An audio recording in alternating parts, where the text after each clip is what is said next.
Assalamualaikum warahmatullahi wabarakatuh. Alhamdulillah rabbil alamin. Wassalatu wassalamu ala asyrafil anbiya'i wal mursalin Sayyidina wa maulana Muhammadin wa ala alihi wa sahbihi ajma'in. Teman-teman yang dimuliakan Allah Subhanahu wa taala, kembali lagi bertemu bersama kami di channel ini untuk kita sama-sama bermuhasabah, membahas kebaikan-kebaikan insyaallah, dan mudah-mudahan berkah bagi kita semua, menjadi manfaat dunia akhirat.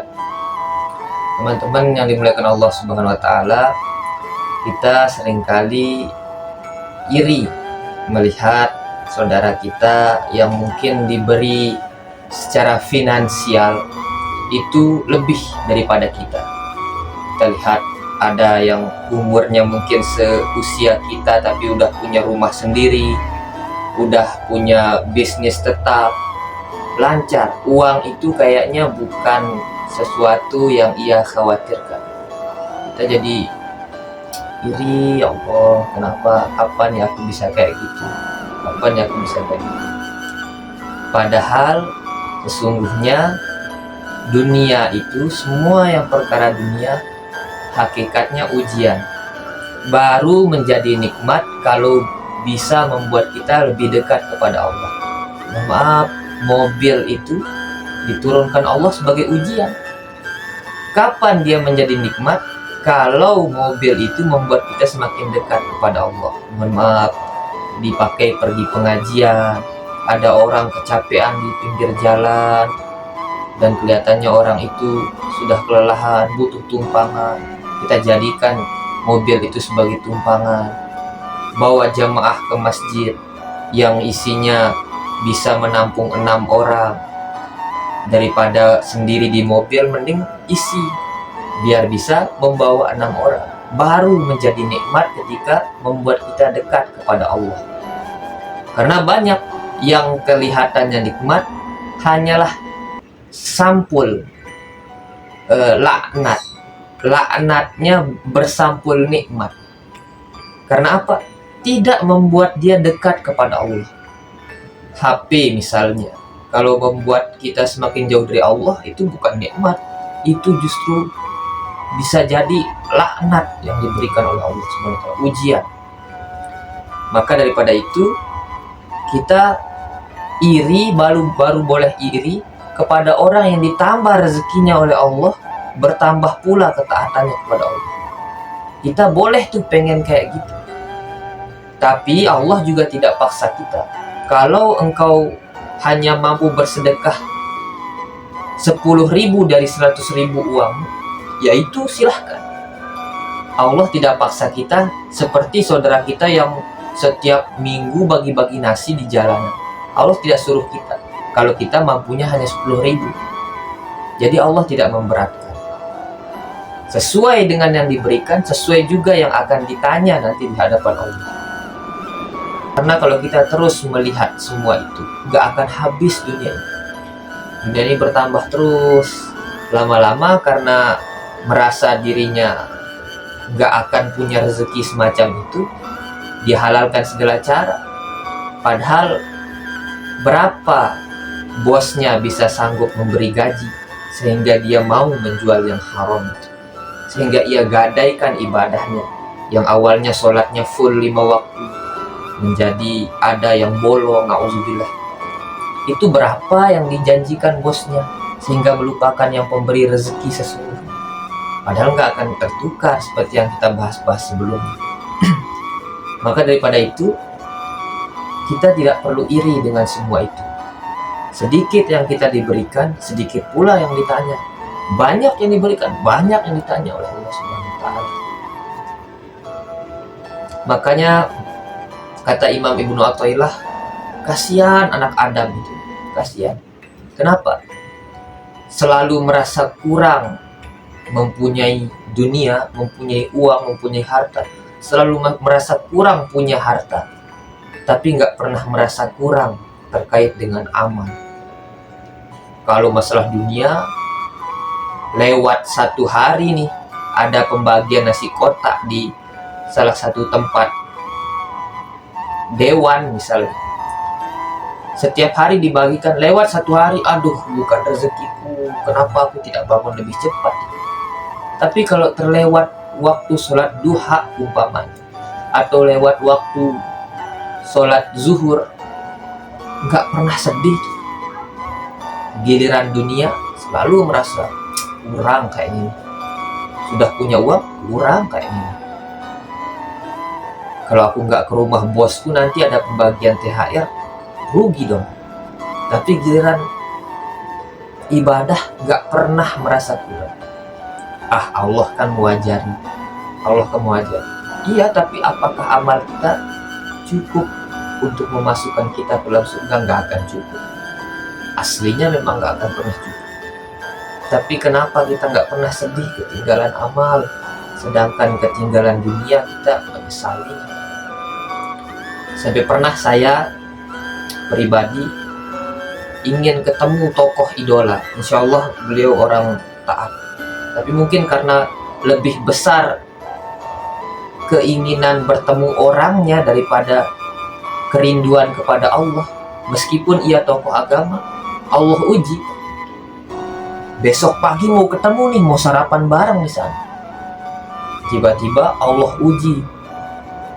Saya jarang terlambat bangun. Tiba-tiba waktu itu bangun jam 7. Janjinya jam 7, tapi kan rumah jauh. Terlambatlah sampai di sana, orangnya sudah pergi pulang ke rumahnya, ke kampung halaman. Maka sedih. Sedih banget nggak ketemu tokoh idola.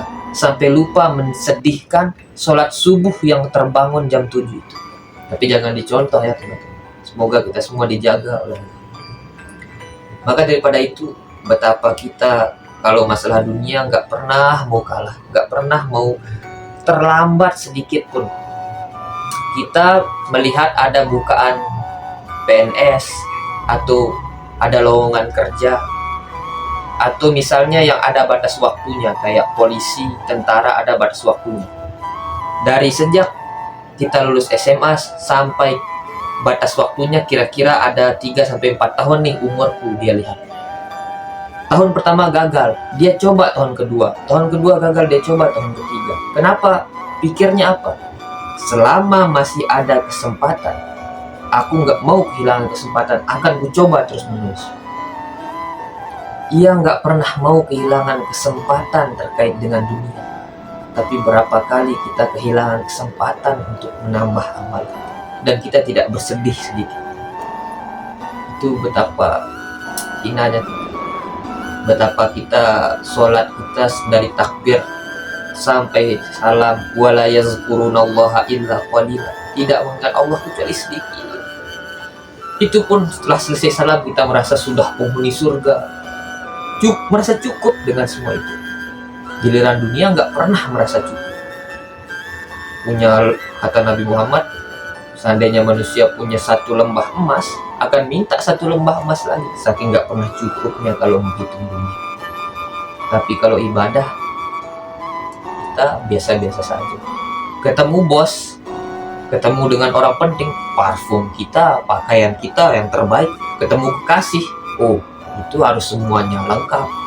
Apa yang disukai kekasihku pakai semuanya. Tapi ketemu Allah, pakaian compang-camping, pakaian kaos oblong, meskipun sah sholat kita sah, tapi adab kita, bukti cinta kita itu ternyata palsu semua. Karena giliran kepada Allah, kita kayak hitung-hitungan semua. Padahal Allah butuh nggak dengan ketaatan kita itu? Kalau semua orang di dunia ini nggak nyembah Allah lagi, apakah Allah berhenti jadi Tuhan? Kan enggak. Apakah Allah rugi sedikit pun? Enggak. Maka daripada itu, kita, ini semua untuk kita sebenarnya. Maka daripada itu, betapa kita seringkali gara-gara itu menghalalkan semua cara, menyempitkan apa yang menjadi nikmat Allah.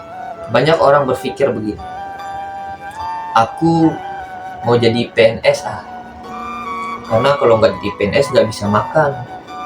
Aku mau kerja di sini karena kalau jadi nggak kerja di sini aku nggak bisa makan. Itu menyempitkan nikmat Allah. Bukan nggak boleh ya, menjadi PNS silahkan, bagus, Tapi kalau kau mengatakan bahwa rezekimu hanya dari PNS, itu salah besar. Menjadi TNI Polri harus hebat kalau memang cita-cita. Tapi engkau mengatakan bahwa rezekimu hanya akan datang dari itu hanya menyempitkan kuasa Allah atas diri. Padahal kita diurus dari kita masih jadi sperma sampai kita mati, Allah udah atur rezekinya. Dijamin ketika kita di dalam perut ibu kita makan apa saja dinutrisi. Kita waktu dijanin nggak bisa kerja, nggak kuliah, belum bisa mikir, dapat rezeki. Berarti rezeki yang datangin kita atau kita yang datangin rezeki? Rezeki yang datangin kita. Kata ulama itu, rezeki mengejarmu sebagaimana kematian mengejarmu. Maka apa yang perlu kita takutkan? Sehingga kita harus iri dengan semua. Irilah saat orang itu dititipkan hartanya menjadi kebaikan, menjadi dekat kepada Allah. Irilah kepada orang punya waktu banyak, ibadah dia gunakan. Lebih iri lagi orang yang susah kelihatannya tapi tetap taat kepada Allah. Itulah puncak penghambaan. Karena kalau kita harapkan kebahagiaan, mohon maaf, dari semua perkara dunia, itu hampa semua. Para nabi susah, ujiannya lebih besar, berat ujiannya, tapi lebih taat kepada Allah dan tidak semengeluh kita. Karena taat kepada Allah itulah membuatnya tenang di tengah ujian yang begitu besar. Kita nggak ada hujan, nggak ada angin, tiba-tiba saja kita sedih. Itu kan berarti harta kita cek, uang kita banyak, tiba-tiba sedih, berarti kita belum sepenuhnya taat kepada Allah. Karena janji Allah, lakukan satu, kuberi dua, kata Allah. Falyabudu rabb hadzal bait. Kau sembah aku, kata Allah, Tuhan pemilik Ka'bah ini. Alladzi at'amahum min ju'. Kalau engkau lapar, secara fisik akan kuberi engkau kelengkapan. Wa amanahum min khauf. Secara rohani pun akan kuberi kau rasa aman. Banyak orang materialnya banyak, makannya enak, nggak pernah kekurangan, tapi hatinya nggak merasa aman, gundah terus. Atau ada orang hatinya agak tenang, tapi fisiknya agak kurang.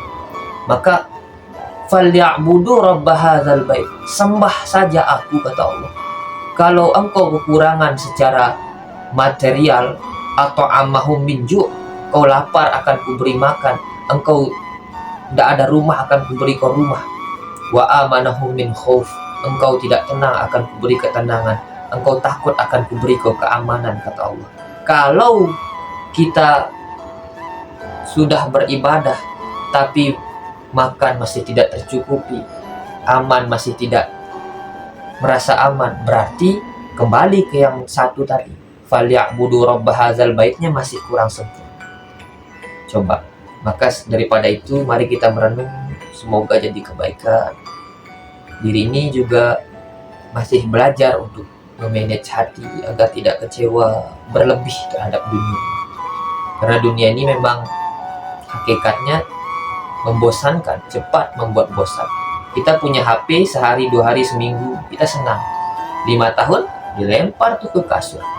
Betapa semua yang berkait dengan dunia, yang baunya dunia, pasti kesenangan yang gak ada yang abadi.